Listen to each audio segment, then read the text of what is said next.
అన్న 10 రూపాయలే, 10 రూపాయల నా గోంగూర. అయ్యో 5 రూపాయల. ఈ రైతు బదులు తెలుసా అనే? ఈ రైతు పత్తి బండి ఇచ్చినా, మిర్చి బండి ఇచ్చినా, చెనక్కాయ బండి ఇచ్చినా, ఏం బండి ఇచ్చినా ఏం ఫలితం ఉంది రైతు కాడ? రైతు బాధ తెలుసానే అన్నా? ఇది ఒకటి తెలుసా? రైతు బాధ తెలుసా? నేను పంట పండించిన రైతు పత్తి ఏ ఫలితం లేకుండా రైతునయ్యి పుట్టినాను, రైతునయ్యి పెరిగినాను, రాయినయ్యి నేను పుడితే రంది లేకుంటుందునయ్యా. పత్తి పంట నేను ఏతే మిత్తి కన్నా ఎల్లలే. ఏం బతుకు ఏం బతుకు ఈ రైతు బతుకు చూడరా, ఏం బతుకు ఏం బతుకు. అరే మిర్చి పంట నేను ఏతే ఖర్చులన్నా బూడలే. ఏం బతుకు ఏం బతుకు ఈ రైతు బతుకు, ఈ బతుకు నేను బతుకాను.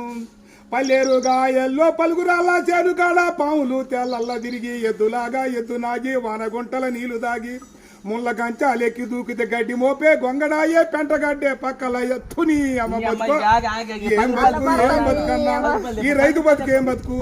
అయ్యా 5 రూపాయలు అడుగుతావు, 6 నెలల బట్టి సాదుకొని నీ ఇంటికి వచ్చి బండి 5 రూపాయల కోసం అడుగుతావు.